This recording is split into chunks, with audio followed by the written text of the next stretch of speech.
Moja ya changamoto kubwa ya wafugaji hapa nchini ni pamoja na bei ghali ya gharama za vyakula vya mifugo, changamoto ambayo imedumu kwa miongo kadhaa kwa sasa.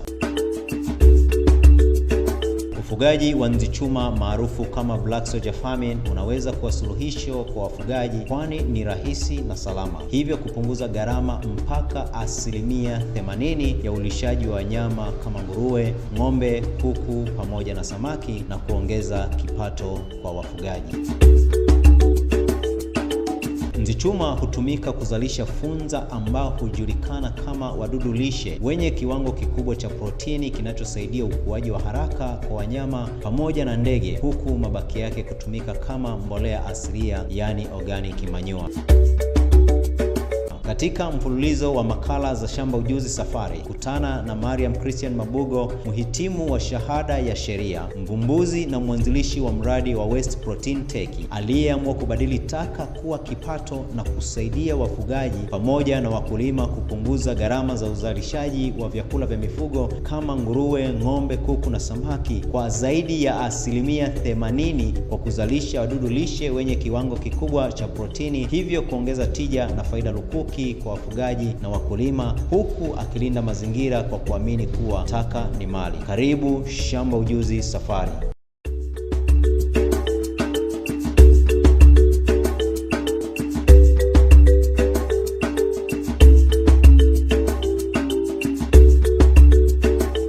Mradi huu ulianzishwa mwaka 2021 ambapo nia ni kwa ajili ya kubadilisha taka ozo za nyumbani kwa ajili ya kutengeneza chakula cha mifugo na kuweza kupata mbolea ambayo ni asili.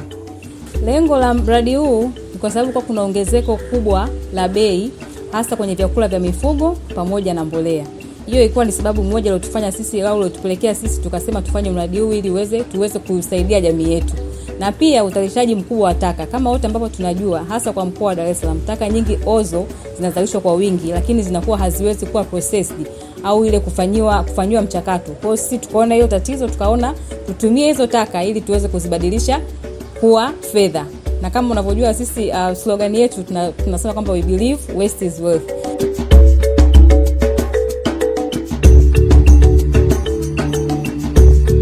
Kuna wengi ambao wanabadilisha taka kwenda kwenye mbolea pamoja na kupata chakula, lakini sisi tunafanya kwa tofauti wa kutumia nzi anaitwa Black Soldier Flies au kwa Kiswahili anaitwa nzi chuma. Hapo nzi chuma huyu ukuaji wake ni ndani ya siku 21 akiwa na mzunguko wa mara 4. Kwa kuanzia kwenye mayai anakuja lava alafu pupa, lakini kwenye pupa iko stage 2 ambayo ni pre-pupa pamoja na pupa. Tukianzia kwenye mayai ni ndani ya siku 3 mpaka siku 5. Mayai yakishaanguliwa tunachukua tunaweka kwenye uchafu na uoza ule wa jikoni au wa nyumbani. Baada hapo ndani ya siku 14 anapatikana lava, ambapo lava huyu huwa tunamhacha au tunamtoa kwenye ile takaozo, tunaweza tukamlishia wanyama kama kuku, samaki, bata na nguruwe akiwa mzima au akikaushwa. Kwa hiyo inategemea na option ambayo mtumiaji yeye ataichagua. Baada ya hapo stage inayofuatia ni pre-pupa. Pre-pupa hawa wanakuwa hawali chakula, hawahitaji chakula. Kwa hiyo ni either tunawaharvest kwa ajili ya kuwatumia kwa weka kwenye net ili wazunguke apate kuwa nzi, au tunaweza tukachukua tukauza kama mbegu, kwa sababu hiyo ni mbegu, na mwingine ambaye hataki kununua wale lava kwa wazima au akiwa wamekaushwa na sasa mimi nahitaji mbegu ili nikafanye mwenyewe. Kwa hiyo tunamuuzia mbegu, anaweza akaenda akaendeleza yeye mwenyewe kufanya. Baada ya hapo anakuja pupa. Pupa anakuwa ni tofauti ya pre-pupa na pupa. Pre-pupa ana uwezo wa kutembea, lakini pupa anakuwa amekaa tu, hana movement yoyote. Kwa hiyo baada ya pupa anapatikana nzi. Na lifespan ya nzi ni siku 7 mpaka siku 9, ambapo wakishafanya mating nzi jike na dume anatangulia dume kufa, alafu nzi jike anabaki kwa ajili ya kutaga yale mayai, na baada ya kutaga yale mayai yule nzi jike naye anakufa. Kwa hiyo sisi tunachukua yale mayai tena tunarudishia kwenye taka ambazo zinaoza. Kwa hiyo ni nani ya mzunguko, ni system ambayo ipo kwenye mzunguko.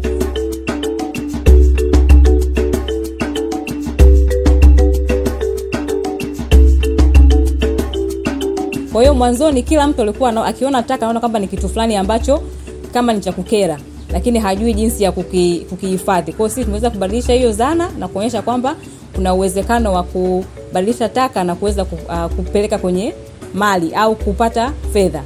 Kwa hiyo kuna kama sisi hapa kwa mfano tumeshaanza kuuza hizo chakula cha mifugo, na sisi wenyewe hapa tuna mifugo vile vile tunalishia, na vile kuna mbolea.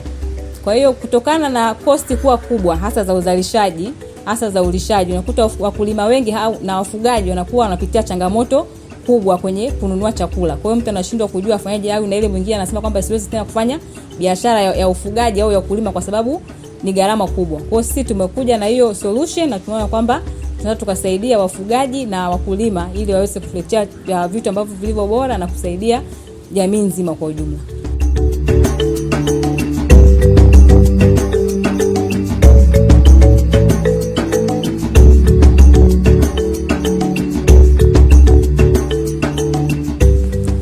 Kwa jinsi ya kumpata huyu nzi, anapatikana tu kwenye mazingira yetu haya ya kawaida ya nyumbani. Kwa jinsi sisi ambapo tulianza, tuliweka hizi taka ambazo zinaoza kwenye ndoo sehemu. Kwa hiyo yule nzi huwa alikuja akataga pale mayai. Kwa hiyo sisi tukachukua ile kama mbegu yetu ya mwanzoni. Tukachukua tukawaweka kwenye baada kuwafuga tukaharvest. Kwa harvest ni ile unachukua, labda unaweza kuchukua kama una kichekeche, kama sisi ambapo tutakuonyesha baadaye, tuna kichekeche, alafu tunaweka ule uchafu juu ya kile kichekeche, wale lava wanashuka kule chini. Kwa hiyo akishashuka pale chini tunawagawanya. Kuna ambao tutaweka kama chakula cha mifugo na kuna ambao tutawaacha kama kuendeleza mbegu. Kwa sababu huwezi ukasema kwamba kila siku unahitaji tu kutumia ndoo alafu wale nzi waje. Kwa hiyo hiyo inabidi iwe tu kwa process ya mwanzoni. Kwa hiyo baada ya hapo inabidi wahifadhi wale lava, waende kwenye pupa kuwa pupa ili upate wale nzi. Sasa ukishapata wale nzi, wakishafanya mating, wanataya kwenye mayai. Kuna vibao tunavita ni egg bars, unazifunga na rubber band. Unakuwa labda vibao kama 3. Kwa hiyo yule nzi jike anaenda pale kutaga mayai. Na tofauti unaweza kujiuliza kwamba kuna tofauti gani kati ya nzi jike na nzi dume. Nzi jike ile sehemu yake ya kutolea mayai ni kama ni ndefu hivyo kama sindano. Kwa hiyo inakuwa rahisi kuingiza ile sehemu kwenye vile vibao, ile space ambayo iko pale kwenye vile vibao ili aweze kutaga yale mayai. Kwa hiyo unakuwa unaenda kila siku, sisi ambapo tunafanya kila siku asubuhi na jioni kwenda kuangalia. Kwa hiyo unachukua vile vibao, unafungua zile babendi 2, utakuta kuna mayai pale katikati, una harvest. Ndio uyatoe na kitu chenye ncha. Kwa mfano sisi huwa tunatumia hapa kama kisu. Kwa hiyo tunayatoa yale, tunaweka sehemu. Kwa hiyo kuna njia mbili. Either unaweza ukatumia direct ukayatoa yale mayai kama yalivyo kwenye vibao, alafu unaweka kwenye waste au kwenye taka ambazo zinaoza, au ukachukua yale mayai ukaweka kwenye chombo sehemu, alafu ukachukua labda na pumba ukaweka pembeni, alafu ukaspray na maji. Wale wakianza kuhatch, yale mayai yakianza kuhatch, yani wakianza kujiangua, utaona wanaanza kutambaa, unapata zile pumba. Kwa hiyo baada ya kupata zile pumba, unaanza kuona vinaanza kuwa vidogo vidogo, unawachukua unaweka moja kwa moja. Kwa hiyo sio kila mtu ambaye ana access ya kupata pumba au kupata kitu ambacho cha kuwasaidia wale kula. Kama uwezo huo unaweza tukatumia direct kutoka kwenye vile vibao, alafu unaweka kwenye uchafu moja kwa moja.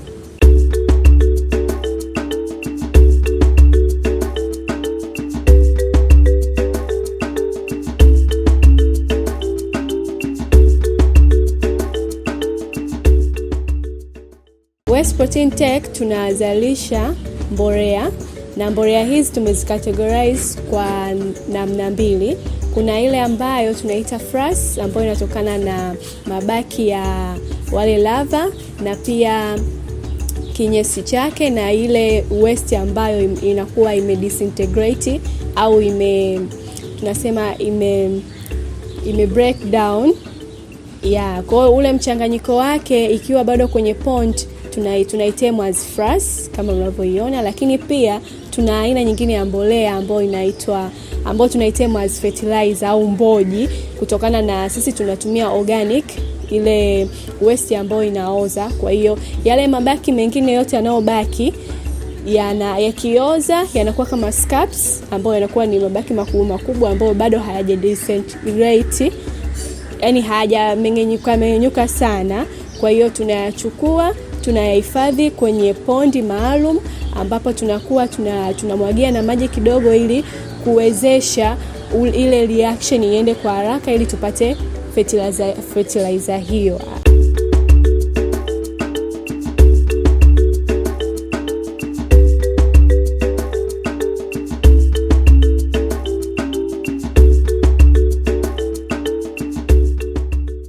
Nipende kutoa fursa hii kwa watu wote, wananchi wote hasa wa Tanzania au nje ya Tanzania, waweze kuchukua hii kama fursa waweze kuwa na uwezo wa kufanya wao kama wao, hasa kwa vijana, wanawake na watoto wenye rika lolote. Sio lazima iwe tu kijana, au unaweza kama umeshastaafu, umemaliza, unatafuta kitu chako cha kufanya, unaweza kutumia huu kama mradi, kwa sababu hauhitaji specifications za elimu aina fulani. Kwa mfano kama mimi nimesomea sheria, lakini nimekuja kufanya utengenezaji wa funza kwa ajili ya kulishia mifugo pamoja na mbolea. Na team member wenzangu wote, kila mtu kuna kozi yote ambayo amesoma ambayo haihusiani na sheria. Haihusiani na sheria wala haihusiani na vitu vya science, lakini tumeweza kushirikiana kwa pamoja, tumeweza kujifunza na tumeweza kufanya mradi huu. Kwa hiyo kila kitu ni kwenye kuweka nia.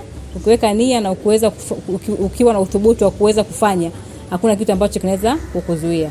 Kwa hiyo kwa mawasiliano zaidi, kwa yote ambaye anahitaji kwa ushauri, kwa maelezo zaidi au kuhitaji bidhaa, tunapatikana Kimarabucha, mtaa unaitwa Mtumwa Street, au unaweza kutafuta kwa namba ya simu 0712650022, na pia kwenye social media zote tunapatikana kama West Protein Tech.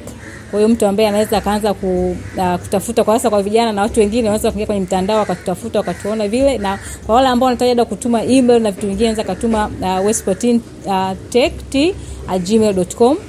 Anaweza akatumia email au kitu chochote ambacho anahitaji kujua, kama ni document au kitu chochote, tunaweza tukamsaidia kumpatia hivyo. Lakini pia tuna product zetu zote tunaweza ukazipata hapo, ukija hapo kituoni kwetu, au kupitia kwa mawasiliano, ambapo chakula cha mifugo kinaitwa wadudu lishe, tumetengeneza kinaitwa wadudu lishe, na pia mbolea ambayo tuna hiyo mbolea inaitwa Fras, na mbolea nyingine ambayo ni mboji ambayo ina comprise vitu ambavyo vimebakia tofauti na ile Fras. Karibuni.